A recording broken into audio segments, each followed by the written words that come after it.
I feel the liftoff. The clock has started. Roger, 0G. I feel fine. Godspeed, John Glenn. Listen, tranquility base here. The Eagle has landed. Rocket tranquility. We copy you on the ground. New possibilities are opening up for scientific cooperation between countries.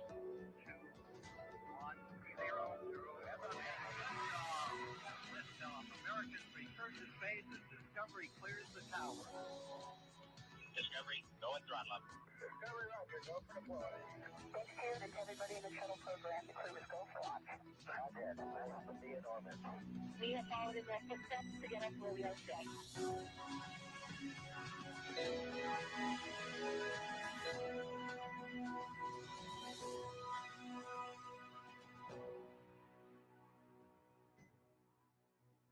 Good afternoon and welcome to NASA's Johnson Space Center for our Crew 9 news conference today.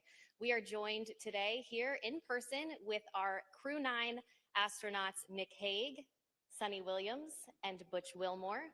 We'll be taking questions from here in the room and on our phone bridge, but before we do that, we'll kick it off with some opening remarks from our crew. Nick, go ahead. Thanks, Courtney. So wanted to kick off with words that would describe what the Crew 9 mission meant.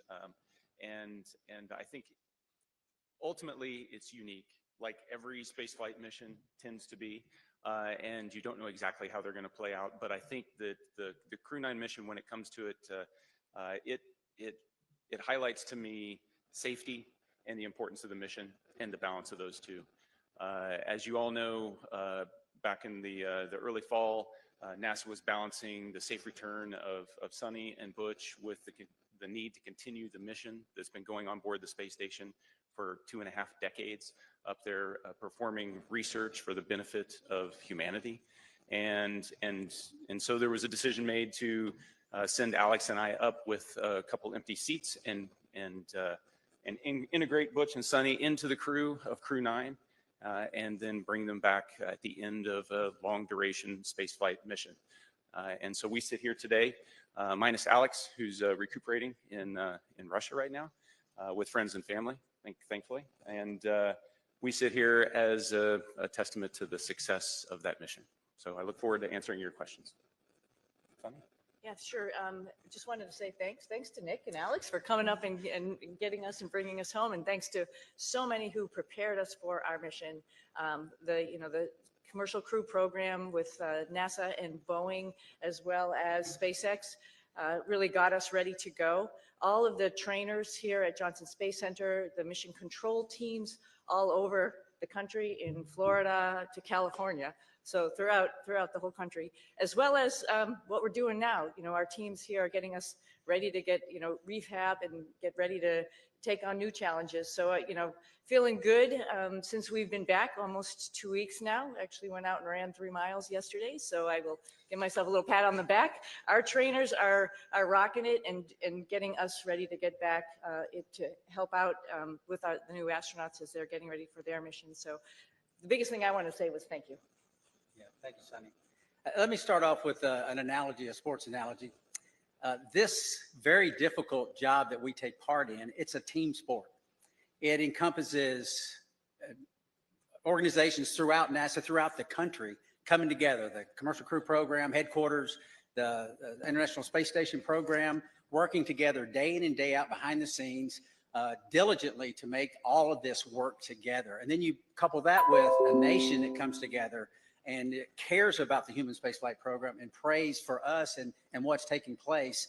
It goes beyond understanding, honestly. And then this organization also is incorporated into an international organization that reaches beyond our own borders and brings in the world like no other organization on or off the planet. And I can tell you, it's simply a privilege to take part in all of that. All right, thank you all for your opening remarks. We will go ahead and start taking questions now. If you're in the room, please raise your hand and we'll be sure to get a microphone over to you.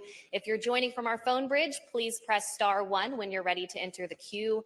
And due to the high volume of questions today that we are receiving, we ask that media start with one question, and if we have time for a second round, we'll come back around to you. We'll start here in the first row with any questions.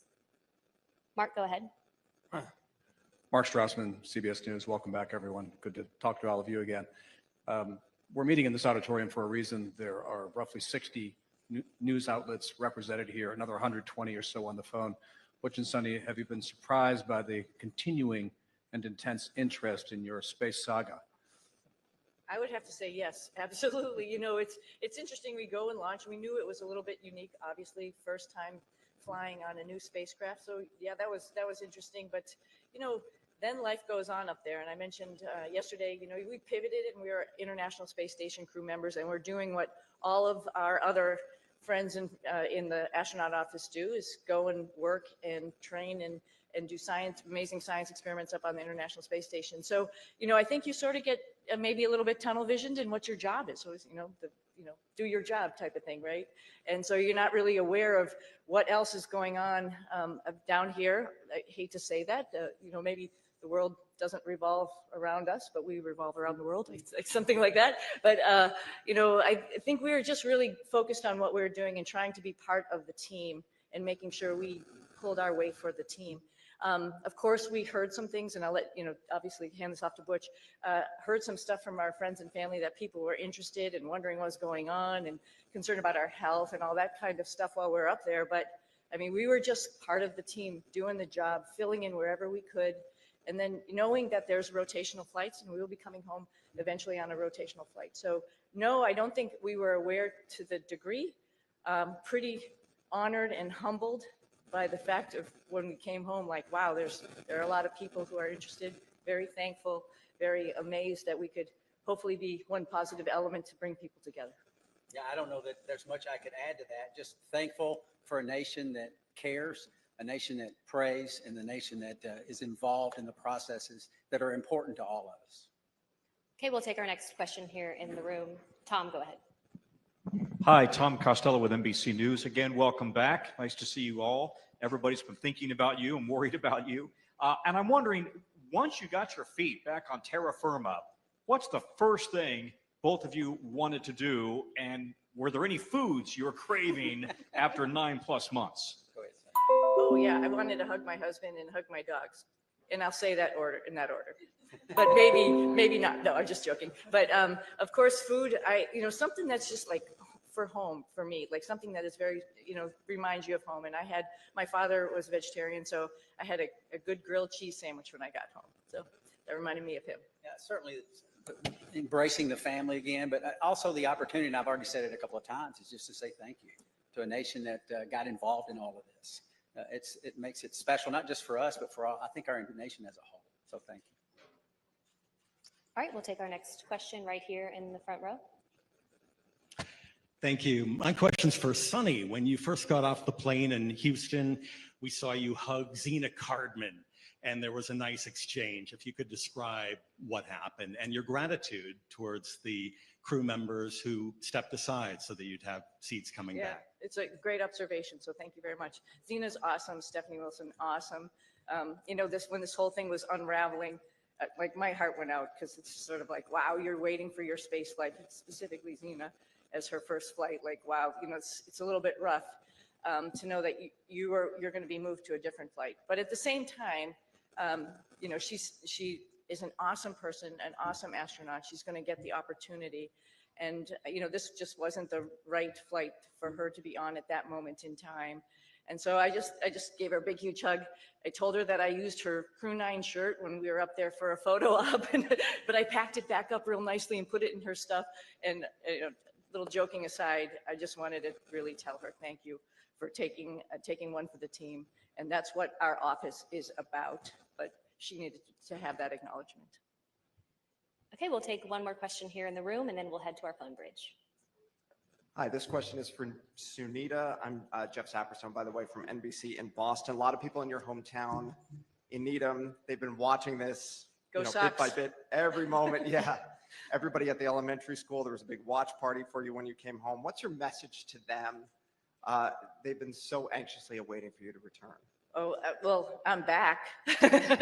First and foremost, we were always coming back, and I think people need to know that. And we're back to actually, share our story with so many people because,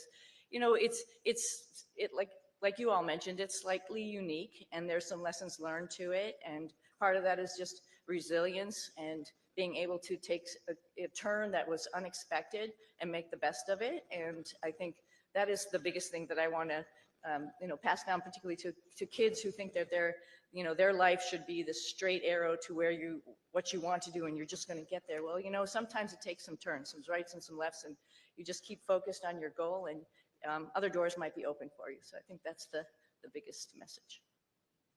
All right, we'll head to our phone bridge. Our first question there is from Marcia Dunn with the Associated Press. Welcome back, everybody. Butch, this question is for you. Where do you lay the blame for your Starliner test flight? Clearly, Starliner was not ready to fly when it did. Whom do you hold responsible for everything that happened? Thanks. That is a question that I cannot answer in a couple of comments, but I'll start with me. There were some issues, of course, that happened with Starliner.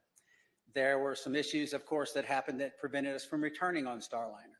And I'll start with me. There were questions that I, as the commander of the spacecraft, that I should have asked, and I did not. At the time, I didn't know I needed to. And maybe you could call that hindsight, but I'll start and point the finger and I'll blame me. I could ask some questions, and the answers to those questions could have turned the tide. So blame, that's a term, I don't like that term, but certainly there's responsibility throughout all the programs, and certainly you can start with me. Responsibility with Boeing, yes. Responsibility with NASA, yes. All the way up and down the chain, we all are responsible. We all own this, and we are in this business. Trust, you cannot do this business without trust. You have to have ultimate trust. And for someone to step forward and these different organizations say, hey, I'm culpable for a part of that issue, that goes a long way to maintaining trust. So we're not going to look back and say this happened or that happened and that person's or that issue or that entity's to blame.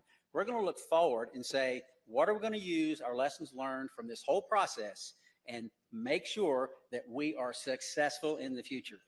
This is a tough business. The analogy about it, it's always a curvy road. It's never straight in this business. And minimizing those curves and being systems and processes in effect to prevent some of these curves is what we have to do as we leave low Earth orbit and go beyond to the moon and beyond that. So we're going to look forward, and that's the focus. All right, our next question on the phone bridge is from Anthony with Spectrum News. Hello, welcome back, everyone. It's nice seeing everyone return healthy and safe. I have a question for both you, Suni, and Butch. Given an opportunity, would you guys go up on Starliner again? Yes, because we're going to rectify all the issues that we encountered. Yeah. We're going to fix it. We're going to make it work. Boeing's completely committed. NASA is completely committed, and with that, I get on in a heartbeat. Yeah, I would agree. The spacecraft is really capable. There were a couple things that need to be fixed, like Butch mentioned, and folks are actively working on that. But it is a great spacecraft, and it has a lot of capability that other spacecraft don't have. And to see that thing successful and to be part of that program is an honor. Our next question is from Jackie with the Times of London. Yes, hello, and welcome back to Earth. I wondered about the stuck, stranded, marooned narrative, and to what extent were you aware of that narrative playing out around that down here, and has that been frustrating for you to have to address? Thank you. I'm sorry, that was a little garbled. Oh, the stuck maroon narrative. We heard about that. Yeah, we heard about that. Somebody mentioned that. We've said this before. We had a plan, right? The plan went way off for what we had planned, but because we're in human spaceflight, we prepare for any number of contingencies because This is a curvy road. You never know where it's going to go. We prepare for this. So we, as Sonny used the term, and it's a great term, we pivoted to all that training we did that we didn't think we needed to do, and a lot of people didn't think we needed to do, but we did it anyway, as we pivoted to this other preparation, and that is what makes human spaceflight, your human spaceflight program, special. It is hard, like I said, and preparing for any number of contingencies is what we do. It happened to be me and Sonny involved in this, but it could have been any one of the astronauts. There's 40 or so of us eligible for assignment. It would have been any one of us that would have been in the same situation, or could have been in the same situation, and would have done the exact same thing that we did, because they would have gone prepared just like we did. Yeah, and one addition to that, this is a lot bigger than, Butch and myself, like we've talked about already. This is the International Space Station program, and there's a lot of, wheels that are turning and wickets that we have to go through to get people up to the International Space Station to do all of the amazing science that we're doing up there. We recognize that, we know that, just like anybody else in the astronaut office, and we came, as Butch has mentioned before, prepared. And we are ready to do that pivot and be part of that bigger thing that's not just about us. Knowing that everybody on the ground, there's a huge team of people, like I quickly mentioned in my quick thank you, but there's a huge group of people who are looking at the whole program and understanding how and what was the best time and way to get us back home. We knew that, and we were ready to wait until that decision was made, and that was fine. And I'll also add that we're grateful for people that, I don't think they were looking just at us when they make recommendations. We can do this, we can do that. They're looking what's best for the human spaceflight program, for our nation's goals. They're not looking just about Sonny and Butch. And we appreciate those entities that do that and reach out and say, hey, we can do this, we can do that, we can do that. And NASA says, hey, we got a plan. We came prepared. Here's what our plan is. And we think this is the best plan because it doesn't disrupt the flow of how these missions lay out. So, and that's the one we went with. All right, we'll take our next question here in the room. Andrea, go ahead. Thank you guys for being available today. So your mission became unusually political. Given your experience, do you think other astronauts are going to get nervous that they could be caught in the middle of a political fight? And is there a point where, this starts to jeopardize safety of a mission when you start looking at all these politics that come into play? Thank you. I think Nick's got some good insight on this.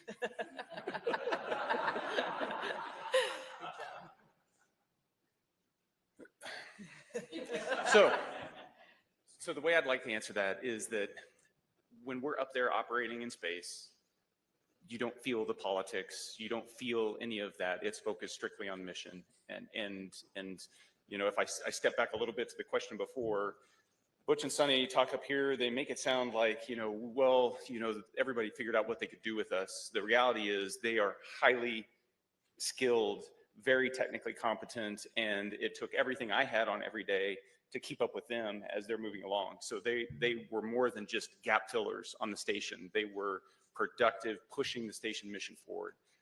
And Sonny was the station commander, so she was calling the shots. So you get in that environment, that operational environment, the politics, they don't make it up there. We are working as a part of an international team that spans the globe and works with half a dozen mission control centers spread around the globe that are talking in multiple languages, and we just figure out how to make it happen. And that's the magic of human spaceflight, is that we can focus on something so positive that pulls people together. And we've been doing that for a long time. All right, we'll take our next question here in the room. Thank you.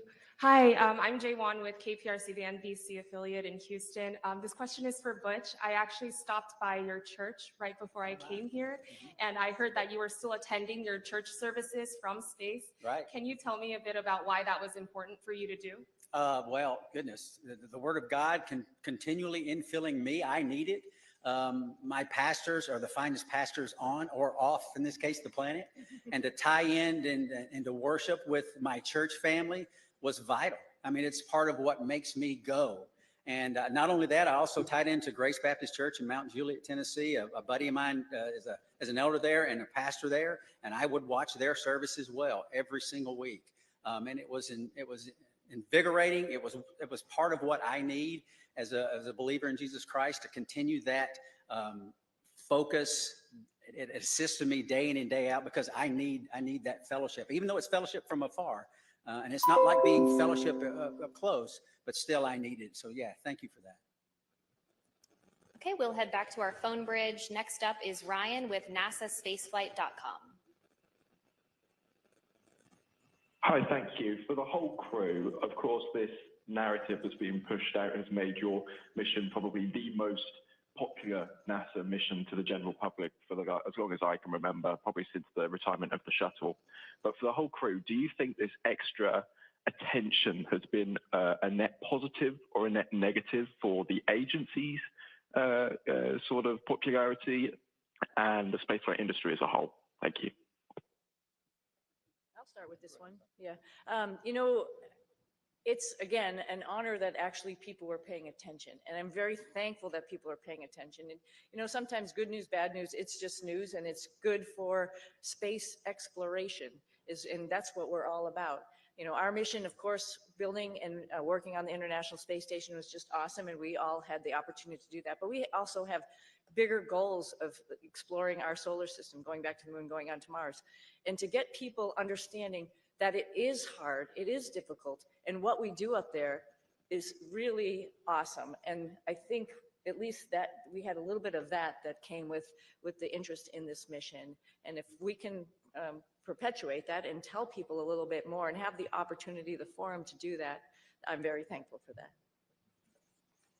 All right, our next question is from Nicole with the Canadian Broadcasting Corporation. Hi there.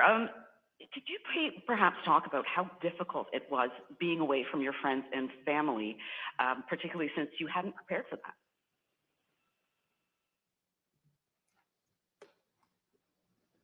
Difficult. Yes, I would say it was difficult. It wasn't in the preparation, but in my family, we talk about these possibilities. We discussed all of this. We never said we were going to be gone for 9 months, but it turned out that way. But the discussions we had, and it's not just discussions prior to the mission launch, this is the way we've trained our daughters from the time they were born, because I am, you know, their dad isn't a unique occupation, right? This is not the norm leaving the planet. And they understand that. And they, again, use that term, pivoted and got on board, understanding that this is part of what families and these type of businesses do. And it's not just in human spaceflight. This is military, armed forces, police forces, all across all different types of occupations that are involved in the possibility of extended stays away. And we're not unique in that. And so they understand that. They have friends that have parents in other areas where they've been involved in similar type situations, and all of that came together. And you know, the Lord's help, we persevered, and they persevered, and I can tell you, I am very proud of them. We'll take another question on our phone bridge and then head back into the room. Our next question is from Tom with Sky News London.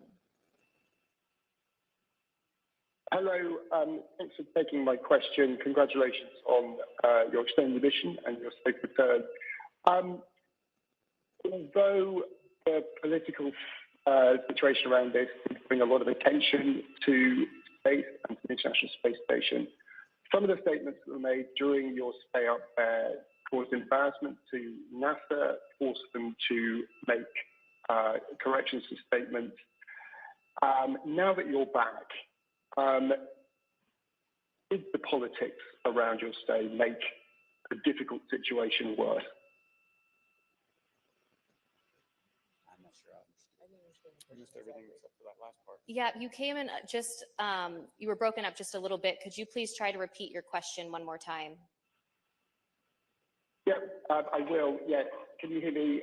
I was asking whether although the political wrangling around your extended stay in space brought a lot of attention to human spaceflight, it did, some of the political statements raised caused embarrassment to NASA, forced to make denials about various things that were offered and not offered, and sometimes to your astronaut colleagues.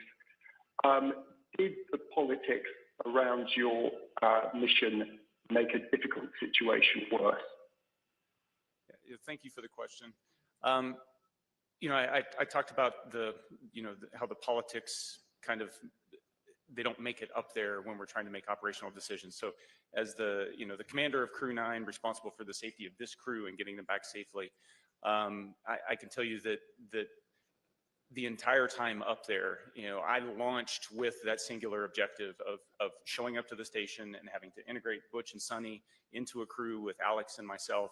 And then we were planning, from day one to return toward the end of February. That all predicated on the fact that we would have a replacement crew show up and we'd have adequate handover with that crew before we left. That's important to maintain the mission of the International Space Station, to continue pushing research and exploration. And that was never in question the entire time. There were a lot of options that were discussed, and the ground team and the team on the ground, we've alluded to it a couple times already, is gigantic. And everybody was working with singular focus on how do we end the Crew 9 mission at the right time and maintain the safety and the success of the space station mission.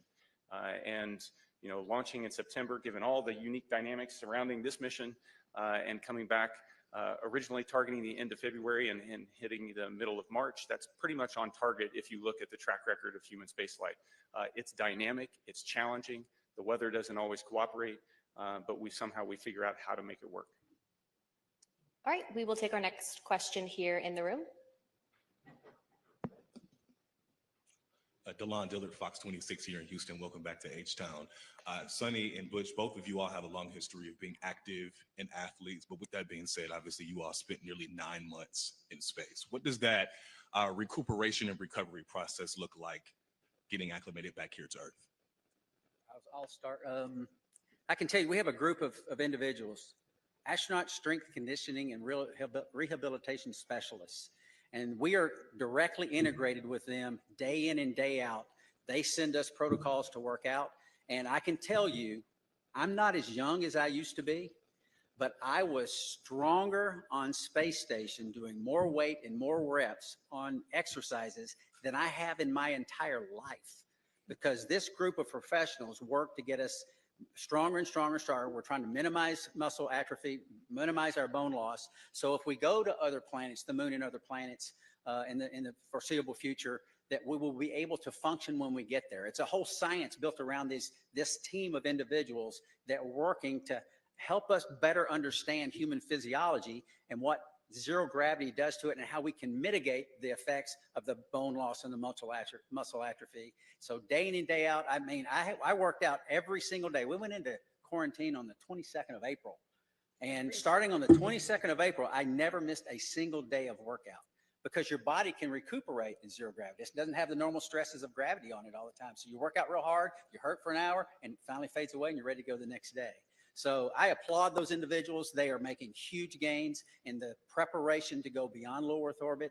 And it's science that is taking place day in and day out, and has for years, and we're still learning and we're still progressing. Yeah, at like day 265 on the ARED, because it counts all your days that you go into a workout, I was thinking, I wish the hay was in the barn.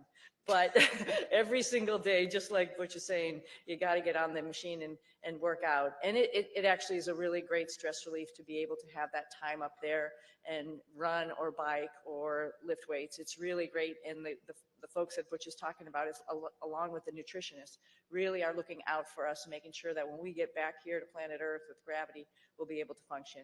So yeah, it's an adjustment when we get back, and they're here right with us from day one when we landed, ready to evaluate us and see how we're doing, and then work on a protocol to get us back. And like I said, I sneakily went for a run yesterday, but that's all as a result of their hard work.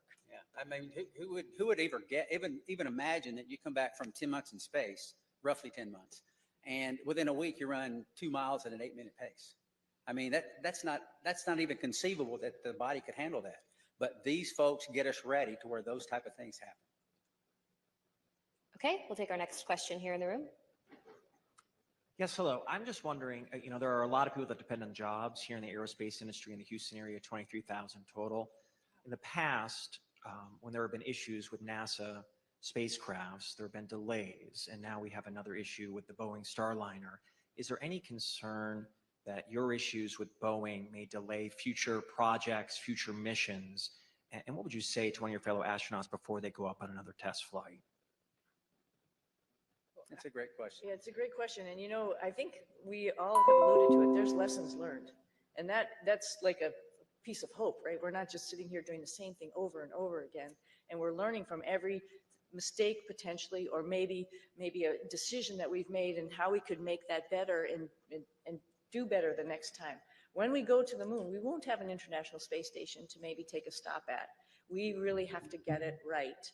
And because of our mission, I think that highlighted some areas where maybe we need to work on and get it right for our fellow astronauts. I think they're encouraged by that, right?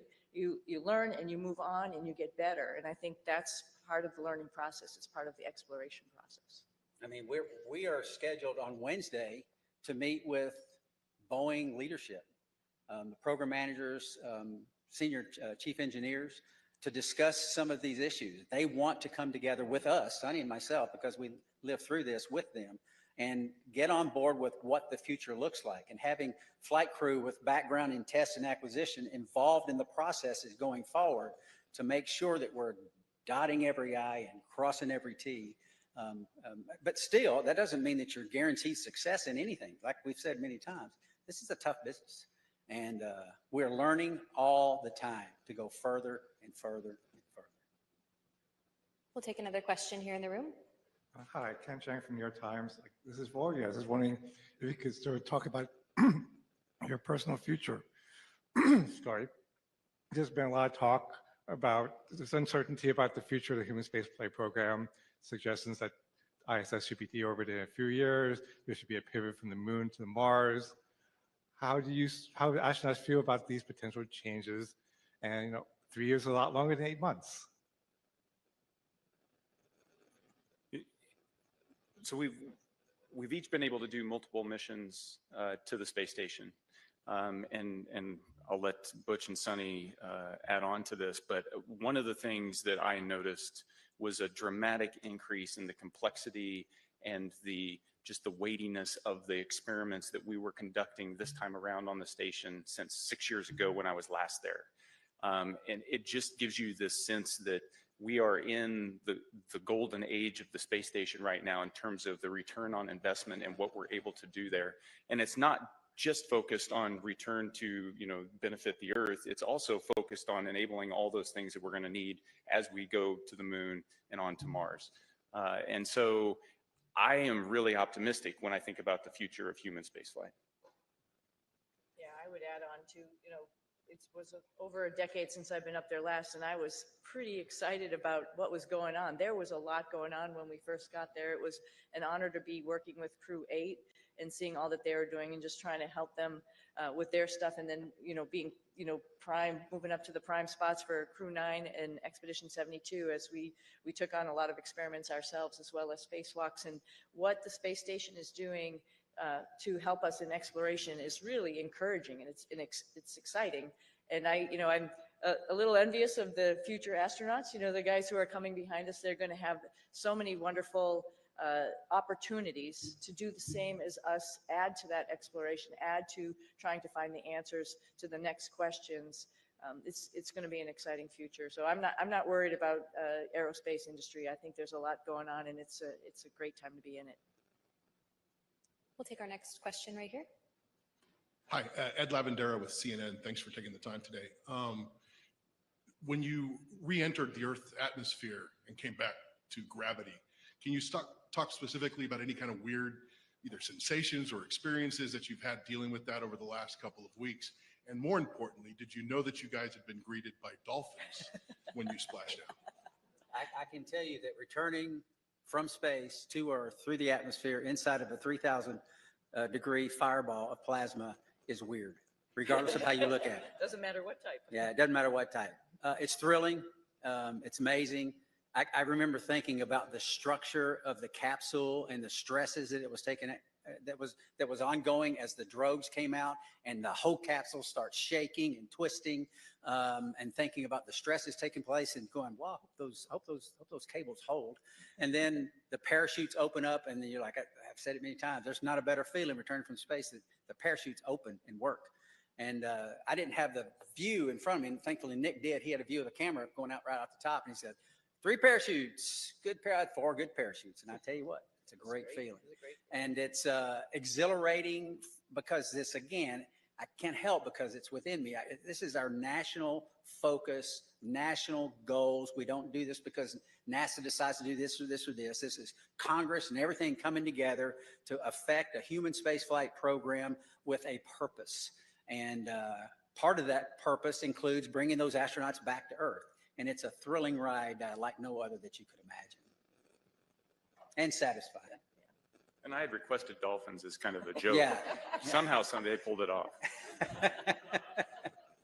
Yeah, I just hats off, like Butch said, to Nick for, he's just commentating the whole way down. So there was obviously, we had trained this and gone over it while we were up on the space station and reviewed, but just to hear everything as it was ticking along, it's just really awesome to, like, you can envision it.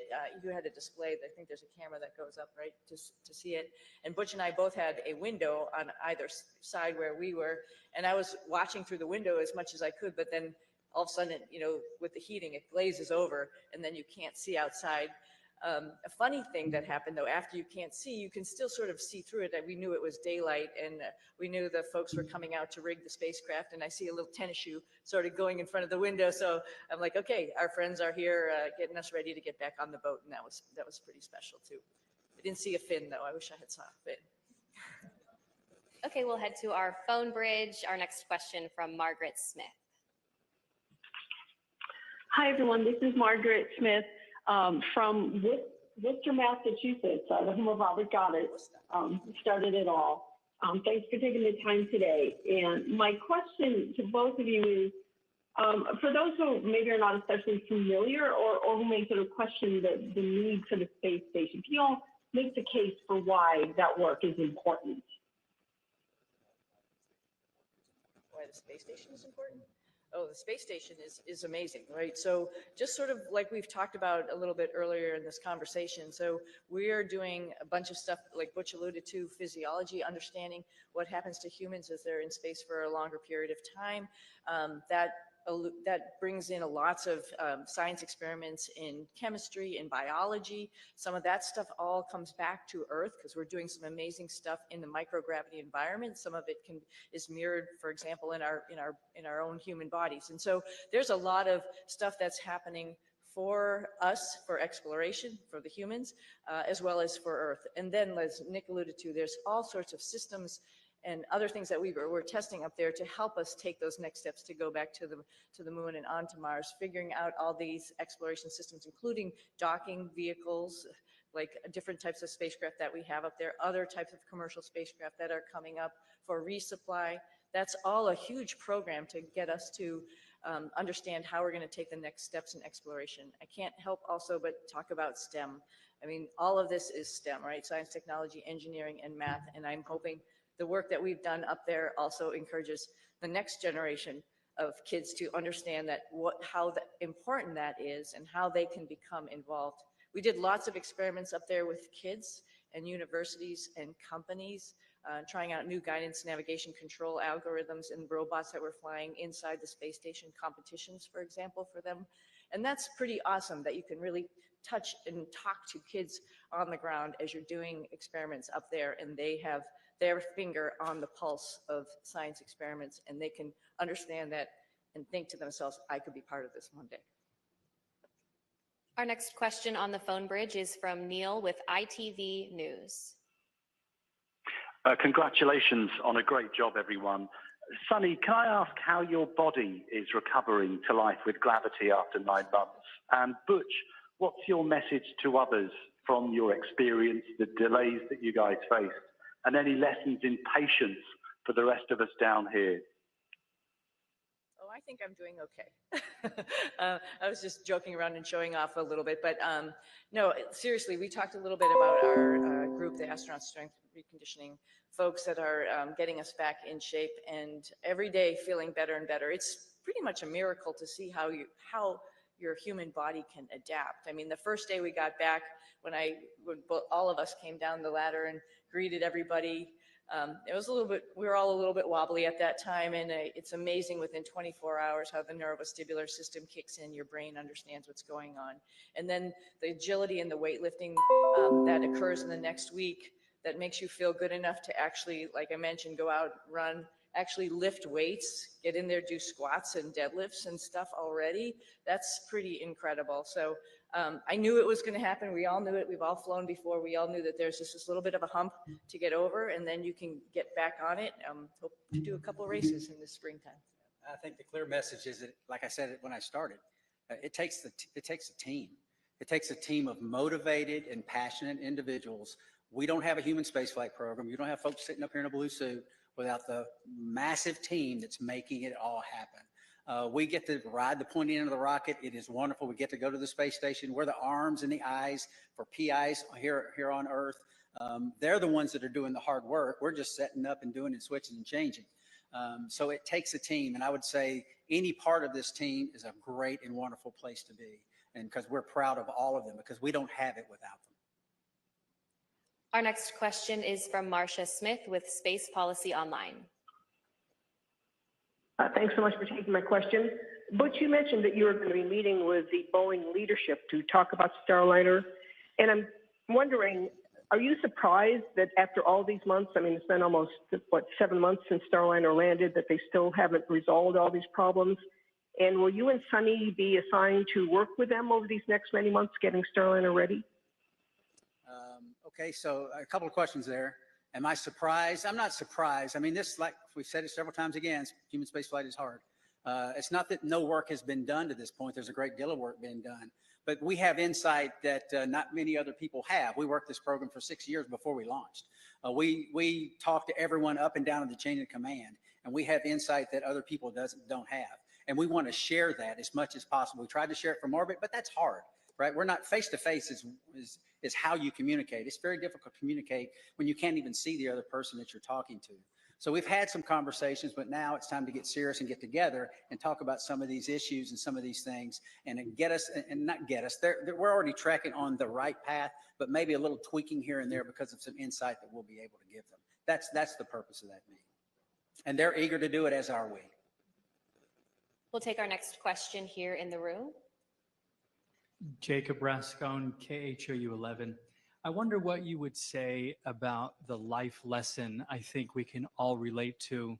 We've all made plans, we've all been excited about those plans, and we've all watched those plans kind of fall apart. What would you say about what allows you to meet the moment with courage, with serenity, or maybe you didn't, internally. But what would you say about that life lesson I think we can all relate to? Well, I'll start. I'm sure you want to add, both of you, because I think every flight is a little bit different than what you go in planning it to be. It doesn't matter if it was this one or many other flights or many things in life, just like you alluded to, right? I think the go-to thought there is, what is the opportunity in front of me? Like, it's not a missed opportunity. It's actually another opportunity that I didn't really think about. And wow, that opens a lot of, like I mentioned earlier, a lot of doors or a lot of things to learn. So I think it's great. I think that's the opportunity. That's the point, I think, of the whole thing is like, when something doesn't go your way, you just have to take the blinders off and look around you and see what other really great things are waiting for you. And then just take advantage of that. Learn as much as you can while you're wherever you are, whatever your situation is, and move on from there, and then share that lesson. Well, I sort of had a similar question on orbit, and I think my answer would be similar. Life is our life, all of our lives are bound up in many things. For me, and it's faith in my Lord and Savior, Jesus Christ. He is the end all be all. He forgives us He teaches us when his word says about being content in all situations because he's working out his plan and his purposes for his glory and our good. And I believe that because the Bible says that. And that's the message that I lived. We lived it. My family lived it. We taught them these things throughout their lives. And that's contentment. It doesn't mean always happy. It doesn't mean there's no pain, but content and knowing that God's in control, sovereign God's in control, working out his plan and his purpose. And you might say, well, goodness, that wasn't a very good thing. God did that. Well, he's working out his plan and his purpose. I mean, who's lived a life without pain? I mean, no one. That's the nature of existence. Who's lived a life without sorrow? Who's lived a life without challenges? It grows us. We learn from it. And that's the focus that I try to take from it. Is what's the Lord trying to show me and what's he teaching me? Because there's so much to learn in life and there's so much to learn from this evolution. And I think we're all, I know my daughters are better off for it, and I'm grateful for that. And I think we are as well. If there's any additional questions here in the room, please be sure to raise your hand and we'll get a microphone over to you. In the meantime, we'll head over to the phone bridge to Josh with space.com.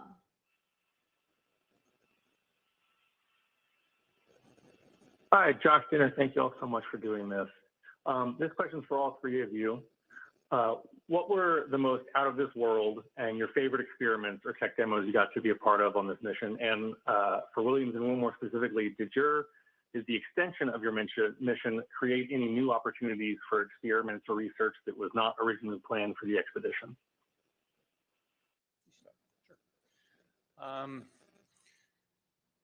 So while I was up there, we performed about 150 different experiments. Of those, the ones that you know the most about are the ones where you end up being one of the guinea pigs in the experiment. So there's about a dozen different experiments where we were doing things to me and seeing how my body adapted.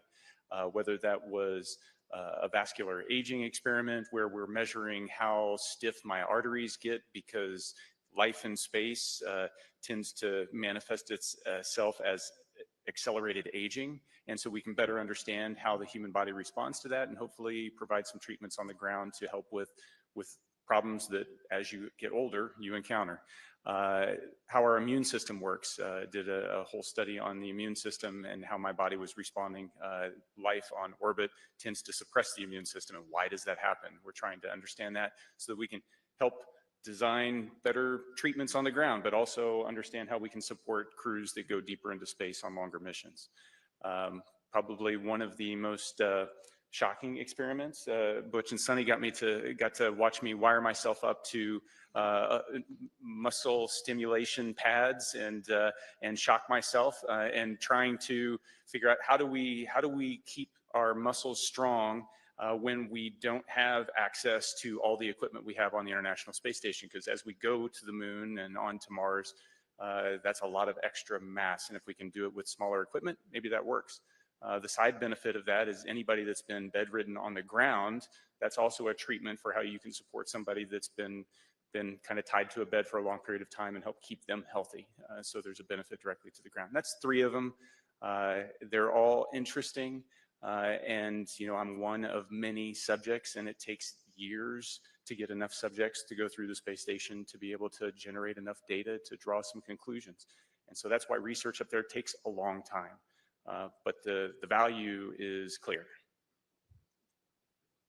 Just very briefly, there's some medications on Earth that work well with a certain age group, but the same medication doesn't work so well with another. So it's a capillary flow experiment to try to understand how that medication is flowing through our bodies. And maybe there's something we can figure out as to why those things are. And we're trying to figure that out. And that's very beneficial, obviously, to mankind and may benefit some of our families one day. And I just want to highlight some other science that's going on up there, because we have just an amazing person, John Pettit, who's up on the space station getting ready to come home. And every day he's up to something and just trying to highlight what microgravity does and how it is, as well as amazing photography, which I'm sure a lot of you have probably seen out there. And the fact that he can take a picture of a red sprite or a blue jet and have a picture from the space station looking down on a lightning cloud is just incredible. And it enlightens all of us into what is actually going on in the universe. And that's just simply because he's curious. And that is something that's actually like I said, we're sharing and we're showing off to everybody, like, wow, you know, we think we know what's going on, but we really don't. And if you just open your eyes and make some observations, like Don does every morning at 4 a.m., we'd learn a whole lot. So it's a great place. Don's taking potatoes he's growing and the nitrogen produced in the roots of the potatoes to nourish the peanuts that he's growing. I mean, it's pretty special. He's a special guy. He's awesome. Our next question on our phone bridge is from Robert Perlman. Hi, for Butch and Suni, you're now the first astronauts to fly on both Starliner and Dragon, admittedly one on the way up and one on the way down. Was there anything about either spacecraft that you found you liked more about the other that stood out as a feature, especially in terms of crew amenities? More Velcro on SpaceX, on Dragon. That's a crew amenity. That's a crew amenity, which would We've be talked nice. about Yeah, that. yeah. That's why I said. Yeah. You know, they're both unique and they both have their purpose and made to do the same thing. But I think what's really cool is, you know, give a problem to do for two different people and see how they solve it. Starliner is a really awesome spacecraft, like Butch had mentioned, with the integration of manual control as well as automation, as well as its vision systems. Dragon is a very comfortable spacecraft that tells you what it's doing, which is very nice versus having to interpret displays as we have done throughout the space programs with, you know, former programs, including shuttle. So they're both different. They're both unique. They both have their place in history. Very honored to have had that opportunity to see both of them up close and personal and ride them both. I don't know if I have a preference. Honestly, they're both great for different reasons. Our next question on the phone bridge is from David Curley. Thank you very much. Butch, you mentioned lessons learned. Suni, you mentioned earlier about the ability of the Starliner. When you meet with Boeing, what is the overarching message you'll deliver to the company? We don't have enough time to go into all that. If you understand the spacecraft that we have now, we have Dragon, we have Orion, and we have Starliner. In my opinion, Starliner has the most capability when you think about its ability to maneuver automatically. You think about its ability to maneuver manually in all phases of flight. And then we have a mode, if those modes have failure modes, we have a backup mode where we can go directly from controllers to the reaction control system jets and maneuver the spacecraft. There's no spacecraft that has all of this capability. I mean, I jokingly said a couple of times before we launched that I could literally do a barrel roll over the top of the space station. I would never do that, but you can in this spacecraft. It is very, very capable. If we can figure out a couple of very important primary issues with the thrusters and the helium system, Starliner is ready to go.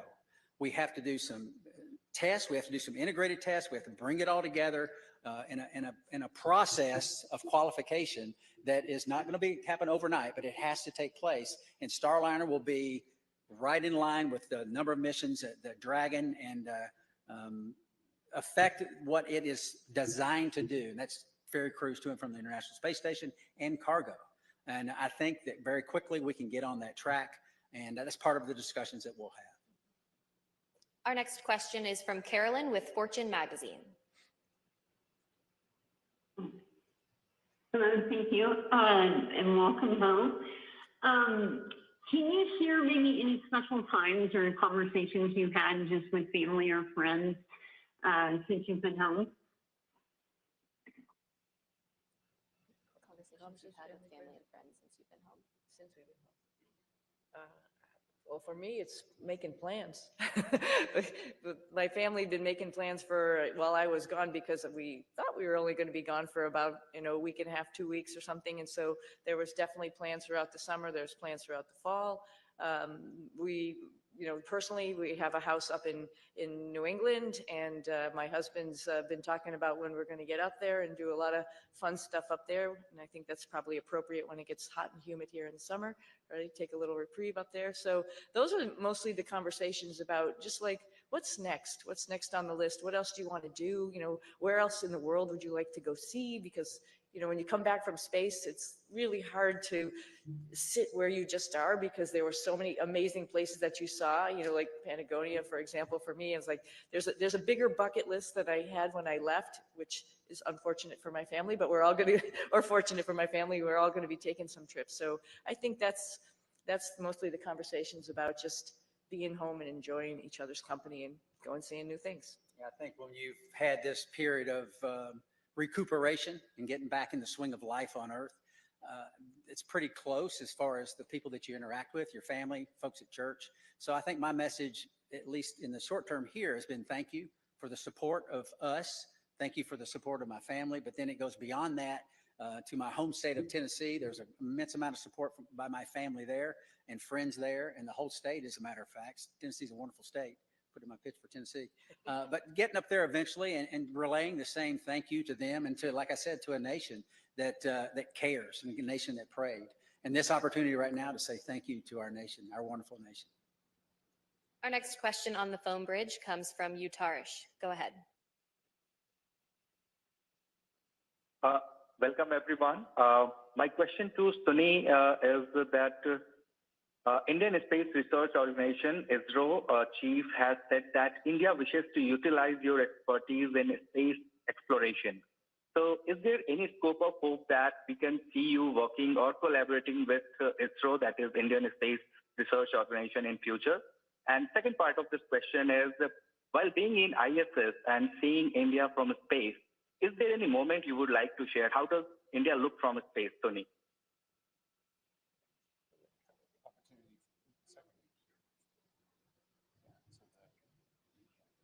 Yeah. Let me address the second question real quickly. India is amazing. Every time we went over the Himalayas, and I'll tell you, Butch got some incredible pictures of the Himalayas. They're just amazing. And you can see, like I've described it before, just like this ripple that happened, obviously when the plates collided, and then as it flows down into India, it's many, many colors. I think when you come from the east going into like Gujarat and Mumbai, the fishing fleet that's off the coast there gives you a little bit of a beacon that here we come. And then all throughout India, I think the impression I had was it was just like this network of lights from the bigger cities going down through the smaller cities. Just incredible to look at night as well as during the day, highlighted, of course, by the Himalayas, which was just incredible as a forefront going down into India. I hope, and I think for sure, I'm going to be going back to my father's home country and visiting with people and getting excited about the first, or not the first, but the Indian astronauts who's going up on the Axiom mission coming up.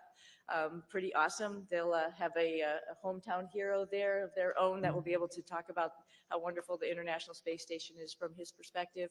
But I hope I can meet up at some point in time and we can share our experiences with as many people in India as possible, because it's a great country, another wonderful democracy that's trying to put its foot in the space countries, and we'd love to be part of that and help them along. Do you plan to take your crew members on that trip with you? Absolutely. You might stick out a little bit, but that's okay. We'll get you all primed with some spicy food. We'll be good. Okay, we have time for one final question on the phone bridge from Jim Siegel.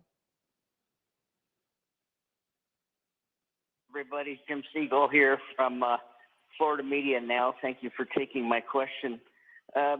Butch and Suni, you missed a couple of holidays while you were back up at the International Space Station, Christmas and Thanksgiving. I wondered whether you have done or are planning to do anything special with your family and friends for those holidays.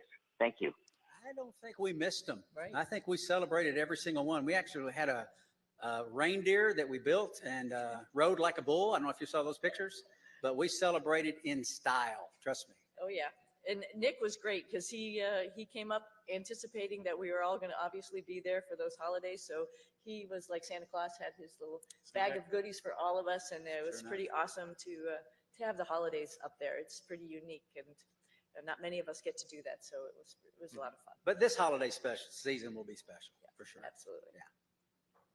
All right, that's all the time we have for today. Thank you for joining in on our news conference today, and thank you for your continued interest in NASA's SpaceX Crew 9 mission. We'll see you next time.